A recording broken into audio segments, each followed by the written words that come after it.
Welcome to the Austin Forum Upload, the podcast of the Austin Forum on Technology and Society. I'm Jay Boisseau, the Executive Director and founder of the Austin Forum.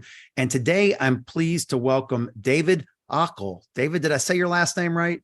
Yeah, that's about perfect. Thank you. Great. David Ochel is joining us today. He is an experienced cybersecurity expert who's worked with and for a number of leading technology companies. And he's here today because the Austin Forum has a recurring theme that we want to address in our podcast series as well as our presentations. And that is the new risks of cybersecurity attacks and the growing risks of that. So, David, thanks for being on the Austin Forum Upload today. Yeah, thanks for having me, Jay. I'm excited to be here. Well, as you know, because you already listened to it, and I appreciate that, a few months ago, we had a podcast, episode number 52, where we talked with another Austin cybersecurity expert, Gabe Schuyler, and we really, in that one, focused on the motivation for the increased risk of cybersecurity attacks and what people could individually do. What is some basic things that everybody should do to protect themselves and their accounts. And in many cases, that's protecting their company or organization as well, but protecting the things that they have access to individually.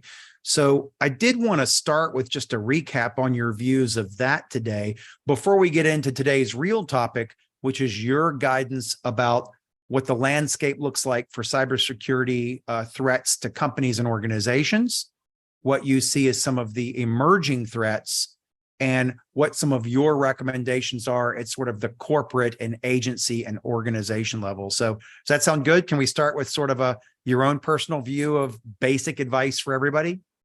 Yeah, that sounds great. Let me get into that. I think, your podcast the other day covered it pretty well, but to rehash some of these things, what would I personally do to protect me and my data as an individual from getting hung up in cyber breaches? So certainly keeping my devices patched, right? So be that my phone or my laptop, be that my little TV device or audio speaker that's connected to Wi-Fi, my thermostat. Hey, David, I have to ask you before you even go on, do you have a tough time convincing some people to update it? Always drives me crazy. I'm a little OCD. And when I see that badge or something on the system settings indicating there's an update, and I see it on anyone's phone, I can't help but nudge them. Hey, you really should update your software. Hey, you should and sometimes I get this pushback like, oh no, it's just going to be slower after that. I'm like, it's probably security updates. You want to do it for the security updates alone. Do you have that problem when you talk to people that are actually hesitant for fear of slowing their thing down and that they underestimate the importance of security updates? Often, yes, right. So my partner, she is used to me saying, hey, there's a new iOS update. You should probably go apply that. But I do cringe when I am on Zoom sessions with folks and their little browser says, hey, restart me to apply security patches. Yeah. And it's tough, right? It's I think it works in general life, especially a lot of these things you can just set to auto update themselves now. And so the point for me where I have to think myself and draw the line is like, imagine you have an old iPad. And now Apple doesn't, it's so old that Apple doesn't publish iPad OS updates for it anymore. For me, that's the point where I will go get rid of that device and invest into new hardware. I hear what you're saying. I mean, if they're not going to roll out updates, then that means they're not going to roll out security updates in many cases. So don't have personal information on that. I hear you. All right, that's exactly right. So keeping everything updated makes lots of sense because the manufacturers know their devices better than anybody, and they are staying on top of threats in general. So they'll provide security at the system level for their devices. So that makes sense. And as a user, just keep up with that. What else you got? So keeping your digital identities is safe, right? And so that's two things come to mind there immediately for me. One is just the generic social media accounts that we all have. Check their privacy settings. Do you really want to share intimate details about your life with the world, or do you want to restrict that to your friends, right? And then what if the social media network itself gets hacked? So be aware of the information you're sharing and think about who you might want to see that or not. And the second thing there is protecting your accounts, be that your email account, your social media accounts. Again, the account for remote controlling your thermostat or your hot tub, who knows. You guys talked on the podcast a couple of weeks ago about multi-factor authentication, two-factor authentication, using password managers. It is a fact that just having passwords on online accounts is just not very secure for many reasons. There's guessing attacks that adversaries can run against the provider that's keeping the account secure. There is phishing attacks that adversaries can roll out, costing them pennies. So they're not targeting you specifically, they're just targeting everybody.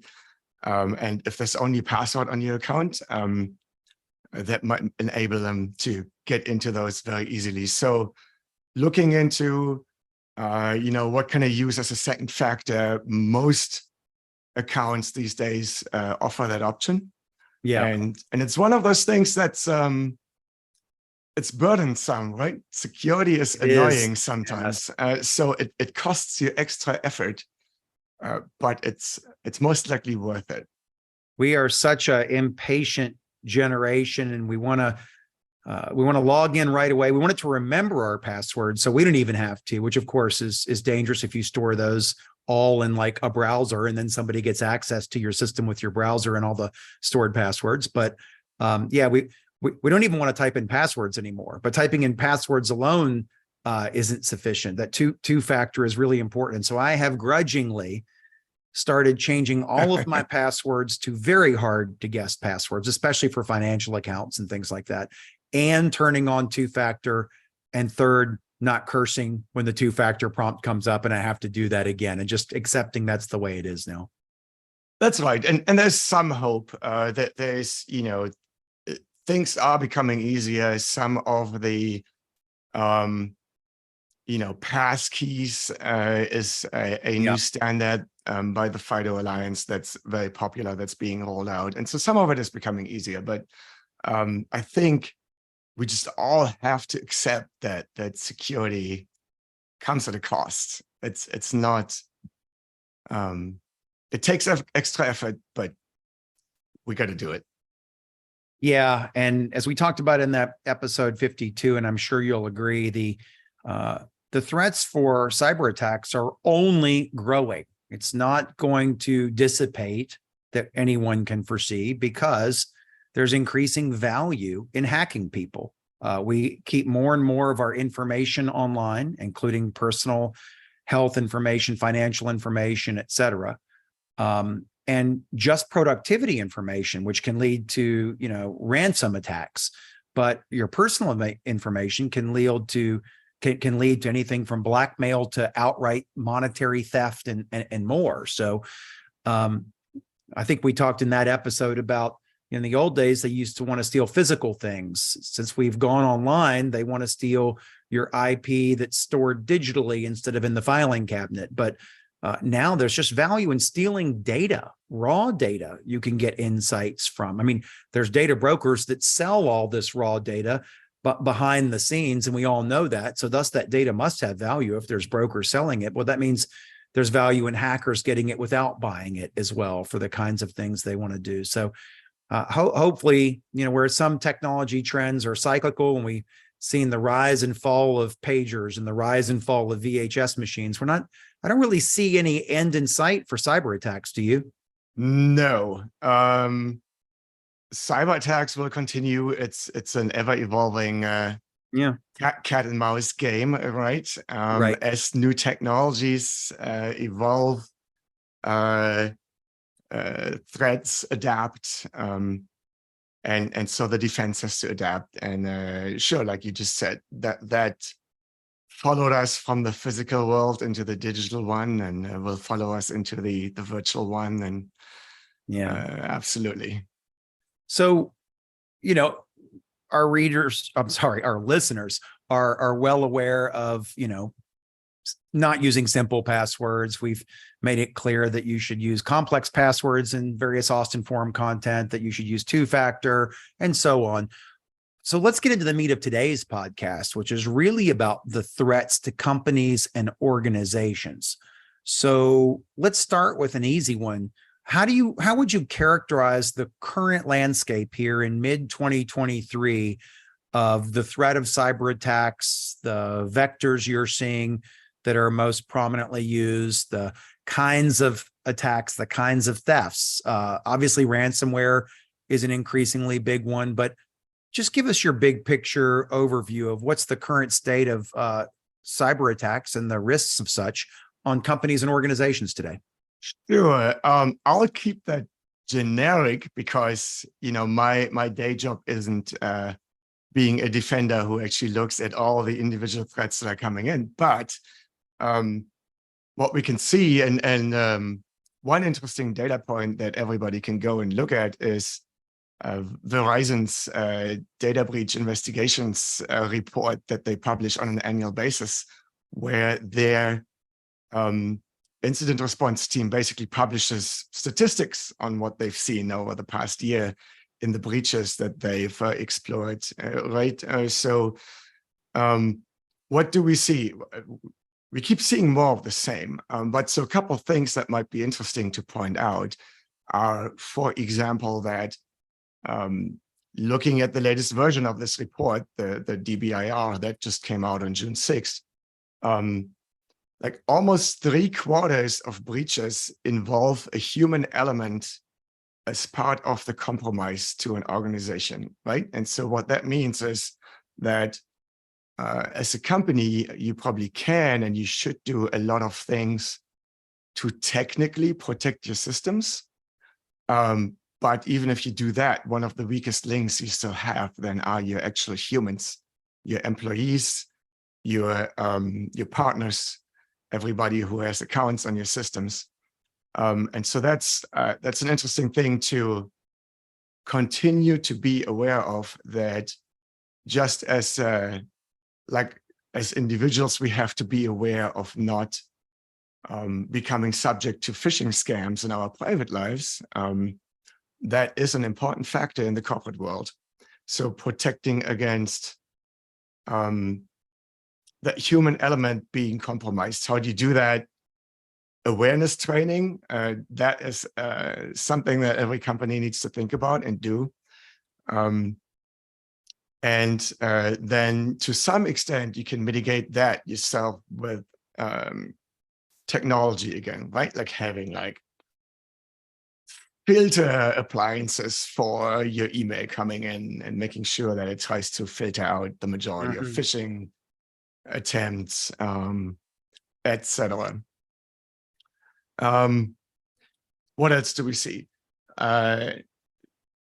Typical organization, right, will either be by now, if you are a younger company, maybe be in the cloud. All of your resources are hosted in the environments of the likes of Amazon or Microsoft or Google. But there's plenty of organizations around that still have physical hardware sitting around, and that might be in data centers if you are a larger, well-organized shop, or it might be in a closet somewhere. And again, the trick here is if you are maintaining these things yourself and you don't have a cloud services provider maintaining your infrastructure, you need to secure it, you need to keep it patched, like we all need to keep our laptops patched. And think about how to defend it. How do you restrict access to it? What does that look like at the network level? For a long time and still ongoing, most of the attacks we see in the corporate world are remote attacks. So they happen over networks in one way or another. Okay, so and something else we see in Verizon's report is the fact that almost 20% of the breaches they were involved in investigating involve insiders. So those are humans that actually work for you as the organization that got breached, right? And so that's something that's, in my experience, extremely difficult for an organization to grasp, that your own employees might cause you a data breach. And so there's roughly maybe 3 ways that can happen, right? So one is you actually have a malicious human and they are like a disgruntled employee, or maybe you fired them and before they leave, if they have like system administrator access, they planned a backdoor or something, or maybe they post things on the internet. That just seems like a bad move to fire somebody with sysadmin access before removing sysadmin access, but okay. Right, but it happens. But so that's the one is the actual like insiders that have a malicious intent, right? That's sort of the obvious one, and the one that's the hardest to internalize as an organization. I really have to defend against that. Like, my employees are all great, they're perfect. Another one is human mistakes, right? And so somebody just accidentally attaching an email with, I don't know, the salary information of everybody in the company to somebody who wasn't supposed to be privy to that information. And things like that, or like sharing like protected health information with unauthorized recipients by accident. So that happens. So ways you can protect against that to some extent are making sure that you don't give your humans more access than they need to data so that they can't accidentally compromise it. And then monitoring for, is there like protected information in email attachments or whatnot? So there's some technology you can throw against that problem. And then the third major aspect of that is that you need to think about, what if my humans who have like admin privileges or are like my software developers that develop my applications, they aren't malicious, they don't make accidents, but their laptop gets hacked or their account gets compromised. And now whoever caused that compromise may have access to whatever that human has access to in your organization. And so that's another fairly significant vector for threats in the corporate world, is how do I keep my corporate identities and my humans and the devices they use to connect to my systems secure? So I'm going to try to summarize this for our listeners and just make sure I've got it right. You listed sort of 3 primary vectors that corporations, companies, organizations, agencies, et cetera, have to worry about. One that we hope is not too big a factor or too common a factor is disgruntled employees. So employees that for some reason have sufficient rights and have sufficient motivation to intentionally do something wrong. 2 is the much more common case of employees who mean well and have access to things, but make some mistake, maybe a phishing attack or some other kind of mistake that opens up a vulnerability. And the third, you said, is people that don't even make a mistake, but maybe their device somehow gets compromised anyway. And because they had certain rights and privileges to IT backend infrastructure, once the device is hacked, maybe just through cleverness from an external party, not through mistake of the employee, that still provides a vector in for an outside person to get inside and see data and get through to various things they shouldn't get through. Is that a reasonable summary? Yeah, that's a great summary. As far as humans are concerned, and being a vector for threats, that's, I think, some of the main things to think about. Yeah, I've definitely seen, large companies and hopefully small companies as well. I've definitely seen the policies put in place that you mentioned here, such as, speaking to that last group, don't leave your laptop anywhere. If you're not in the office, don't leave it in the car while you go into a cafe. Keep your laptop with you if it's out with you in public anywhere. And even when you walk away from your desk, secure it to the desk or inside the desk and lock the screen as well. So my last big company I worked for was very strict on those kinds of things. Also, in terms of making sure you don't make any accidental mistakes, there were various phishing tests that were sent out to all employees. And there were actually some repercussions for failing more than one of those. It was expected that everybody would learn how to recognize phishing attempts and not click on links that were questionable and such. And by and large, everybody did because it was a tech company, but I was glad they did those tests. And you also mentioned monitoring of email. I think this is a real common thing in big companies and hopefully most companies to have things in place to monitor attachments in flight before they are opened by somebody accidentally. So those are all good precautions to take. But I'm curious, are you seeing the sophistication of, you mentioned the cat and mouse game, so I'm guessing the answer is going to be yes, but the sophistication of these hackers to get around these things? They know that people are learning how to detect phishing attempts. So are they getting better at the quality of their phishing attempts? They know that people are being told to not leave their devices unattended. Are they getting better at snooping into those devices over wireless networks in a cafe or public place? And so on. Are you seeing, what kinds of sophistication are you seeing these days from hackers to account for the fact that people are by and large, especially in companies, by and large better trained with cybersecurity practices and with tools working for them behind the scenes? Yeah, that's a good question. Sure. We get more sophisticated defending against these attacks. At the same time, like you just suggested, adversaries get more sophisticated at finding new ways. And so some of that is just technological advances, right?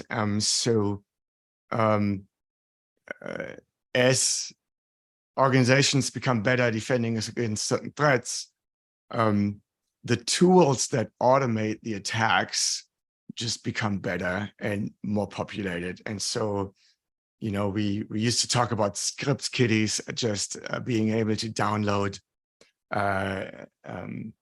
hacking tools and using those to attack organizations without much sophistication. And that still holds true. The tools get better. And so it just keeps evolving. The other thing that I think is certainly true is as an organization, especially a smaller one, if you do at least the basics, some of those we talked about at the beginning of the podcast, to protect yourself and your systems, you might exceed the threshold where these automated tools are likely to get you, right? If you keep your systems patched, less likely that somebody who just routinely scans the internet for unpatched systems will find one of your web servers or what have you, and that's vulnerable and exploited. But from there, then of course, that's where you go and look at, okay, what if I have assets that I'm a custodian of, and that could be anything, right? Somebody else's financials or personal information, or whatever it is. What if I have assets as an organization that I'm entrusted with, or that enable my business? that are of specific interest to adversaries. And so that's where you have to think about becoming better or more specific about protecting your organization against specific threats. Who might actually want to steal those assets from you, exploit them, and how can you defend against that? And all of a sudden, it's not anymore just the we've got the basic security hygiene sorted out, we're good. Now you need to think about specific risks. And to go back to your question, that's just a very generic, way of saying, yeah, sure. We get better at defending, but adversaries get better at exploitation. And that is especially the case if there is actual criminal interests in the assets you have as an organization. So there's some emerging technologies that you and I know about: artificial intelligence and edge computing.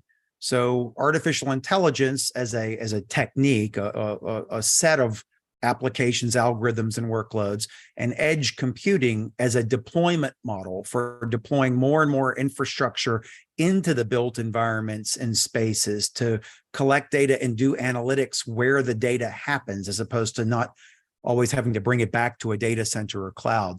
And I'm wondering if you're seeing either or both of these become increasing risk vectors for hacking. And what I mean by that, just as an example, I would assume people are using generative adversarial network approaches in AI to try to improve their hacking techniques. This might be at the level of state-sponsored cyber threats, as opposed to the cliche 14-year-old sitting in a basement somewhere attacking things, although maybe they're using those techniques as well.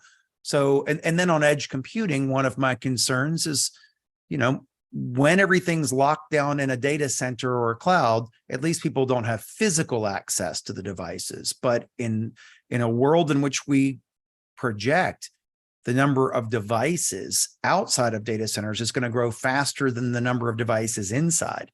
There's the potential for physical access to these devices as well. So what are you seeing in these two threads, AI and edge computing? What are your observations, concerns, recommendations, et cetera? Yeah, let's talk about AI first. And I think your observation is spot on. And I don't think it's just nation states. It's way easier than that. I have seen fellow security researchers on the benign side of it, right?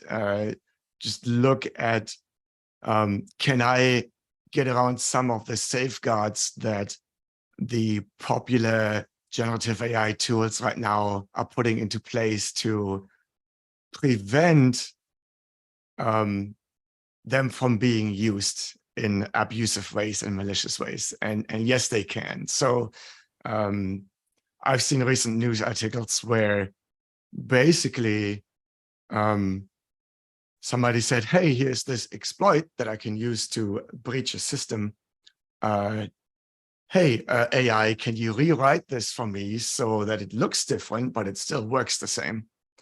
And the AI was successful in that, right? And now what I've accomplished is that at the current state of the cat and mouse game, the detection mechanisms that most organizations have in place for that exploit might be so specific that they only look at that one variant that was originally known, and they are not smart enough to look at what an AI may have transformed that into.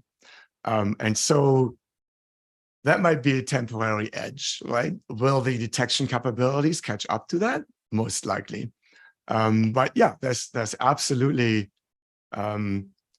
things you can think of where right now you can abuse generative AI language models to help you with those kind of things. Just think about phishing. And I remember you all talking the other day about, hey, adversaries now use spell checkers to check their phishing emails and scams. Imagine what they can do now that they can use like AI to ask them to like, hey, craft me a well-formed blurb about X, Y, or Z that somebody in this position who has access to financial data would buy. What are they likely to pay attention to? That's true. It takes less time to use Chat GPT to craft a well-formed email than it does to manually type a badly typed, badly spelled one. So I can certainly see generative generative AI tools improving the quality of some phishing messages, unfortunately. What about edge computing? Do you have, I have a lot of concerns with this. I'm certainly a proponent of being able to instrument the world with sensors and actuators and edge computing devices that can monitor stresses and strains on bridges in real time and give alerts if needed, and that can monitor everything from air quality to building integrity to preventive maintenance needs on aircraft engines and so on. But the presence of all of these computers out there in the built environments and machinery and infrastructure, certainly into the electrical grid, for example, certainly poses another physical access risk, right? Absolutely does. And we've seen that for a while, not specifically to edge computing, but in the critical infrastructure space, right? So some of the examples you just mentioned, electricity, like provision of energy, all these control systems being used in these contexts historically weren't super well protected because they didn't used to be online. And now, like you say, we're moving more and more of those devices into areas where of course, they're online. That's the premise. IoT, right, being one of the buzzwords. I think the way I think about that is maybe twofold. To your point about, wow, now all of these devices are sitting out there, not protected in a data center, physically accessible. I think that's true. But the threats that originate from that circumstance are probably, again, limited to somebody actually having a very targeted abuse case in mind and actually like spending the effort of, like walking up to a bridge or a sensor somewhere and trying to mess with it physically. And I think that the much larger threat landscape, again, is in them being connected and the fact that I can access them remotely and try to exploit whatever software is running on them remotely. That's probably the majority of threats that we need to look at. And I think it's very true that, especially in this world where you can buy cheaply made devices for your home that hook into your Wi-Fi and are connected, probably a large percentage of those vendors do not have a budget or a mind to spend a lot of effort on protecting those. And so what that means is that both in your private households or as an organization, you need to think about the risks you incur when you use those devices. And maybe that's manageable, right? Like in a private context, I mentioned thermostats earlier. If I put all of my IoT devices at my house on a separate network segment, give them their own Wi-Fi network so that they can't mess with wherever I process my personal data on my laptops in the house, maybe that's good enough, maybe not, depends on your risk profile. As an organization, that gets much harder. Now I really need to understand what my vendors are doing in terms of protecting the computing infrastructure on those devices and the data that's being stored on them, the data that's being sent right elsewhere on them. And then again, to your earlier point, if I'm worried about physical attacks, that gets really hard, right? And we see that, we've always seen that in the Sure, context of, and you yeah, can go ahead. secure physical devices in certain environments such they can't be accessed even though they're out in the physical world. You can also limit or eliminate the number of ways to inject code into those devices as well. You maybe there's even techniques for some of these devices, them alerting if there's even an attempt to tamper, shock, vibration kinds of measurements, any kind of significant wireless signal nearby, et cetera. I'm sure in military grade edge computing, that's probably all built in. But these are the kinds of things that I think we're going to have to worry about as well as we deploy computing into more and more places, not just in our data centers and in our homes, but everywhere in the world. Just presents more opportunities for either theft of data or even just malicious intent of messing with the device so that the stoplight shows green in both directions or something, or so that the EV, the camera suddenly no longer works. That's one that I worry about, or something like that. Yep. Yeah. And I think you're right. In some contexts, we've known how to protect ourselves for a while. So think about smart cards being used for authentication, or in things like payment cards, or think about the alarm system panel in your house. They are probably protected against those kind of attacks fairly well, and you can extend that to all the new use cases we have these days. But again, as the use cases become more ubiquitous and we're using those devices for all sorts of things and not necessarily for security purposes in the first place, of course, we'll see a lot of technology that may not be well protected. And so it goes back to, you have to really think about the risks you are taking on using those things, and then making a conscious decision about, what am I going to do in terms of protecting myself versus is it even worth the risk? Sure. So let's wrap up here, and I'm going to try to combine some things from episode 52 that we alluded to here today with things that we said today. So obviously, the best defense for companies and organizations is having good IT people that are keeping everything patched and secure, and then are ensuring that all of the employees understand best security practices, that they're implementing tools on their provided devices to keep those devices secure, implementing tools on the back-end network to scan for intrusion attempts, malicious attachments, things like that. So these are all standard practices of companies, but it becomes important, ever increasingly important, to have well-trained security staff among your IT staff that are able to play this cat and mouse game and always be the faster cat and understand what the mice are trying, the new mice are trying to do, and make sure to implement policies, procedures, and tools at the organizational level and across all the devices that the organization manages to protect. But there, of course, it's incumbent on the employees to read the policies, to execute the practices, to report anything suspicious as well.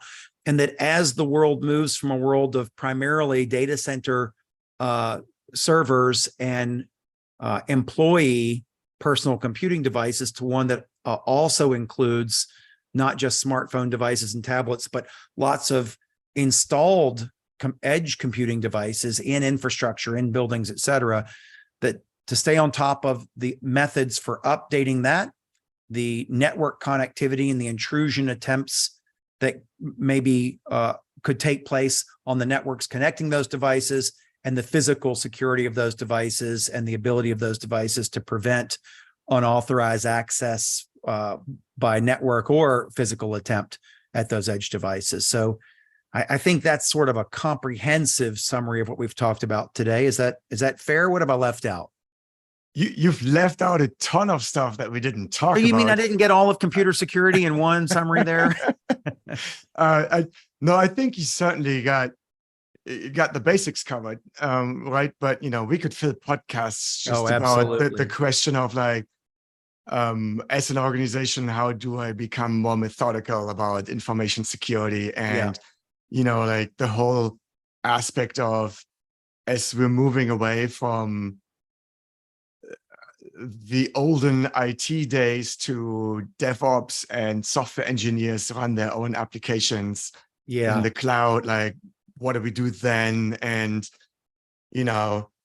how do I run awareness programs so that my employees don't have to read like a 60-page security policy and try to remember everything in there, but it's more intuitive.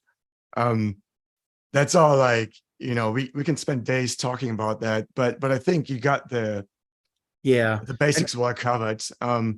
David, we should come back in the future and talk about building, secure architectures, right? We didn't really talk about the principles of building security in at the architectural level. That's a topic for another day as well. We should absolutely explore. Totally. We can certainly do that. I'd be happy to. The other thing that I would give your listeners as a pointer, especially if you're in Austin, there is a large information security community in Austin. And so if you're interested in these topics, you can easily find people to talk to about this. You can find resources. And so all the larger information security organizations, communities, some of them are like the OWASP project and the Cloud Security Alliances and ISSA. They all have local chapters, so it's easy to seek those out and start attending and asking questions if you're actually wanting to learn more.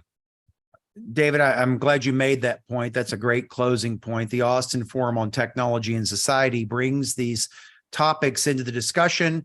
We share some expertise on these topics, but we always like to close with where to go and learn more and how to get involved. And the Austin Forum Upload reaches people far outside of Austin. But as you said, these organizations have chapters in many, many places, and there's great security information online. So I think one of the things that we can be glad about is that there's a lot of great effort that goes into securing these systems and devices, and that community is very good about sharing information, and there's good access to that community, not just the electronic documents of that community, but even to the people in it, in the chapters of these various security organizations around the country and world. So any final message for our listeners before we sign off? I have no final message. No. All right. Well, I thank you very much for being with us, and I really appreciate your expertise here today and sharing that with our listeners. We will continuously revisit the topics of cybersecurity, as well as AI, climate, energy, health tech, metaverse, and more throughout our programming, throughout our podcasts and events. But cybersecurity is absolutely one of those that I hope our listeners will tune in again and again for. And David, we hope that you will be back once we dive into this deeper and dive into different areas of cybersecurity and cyber threats in the future. Thanks for joining us. Absolutely. Thanks for having me, Jay. Thanks for listening to the Austin Forum Upload. You can listen to additional episodes and check out a schedule of our monthly in-person events at austinforum.org. The Upload is a production of the Austin Forum on Technology and Society, a nonprofit organization here in Austin, Texas.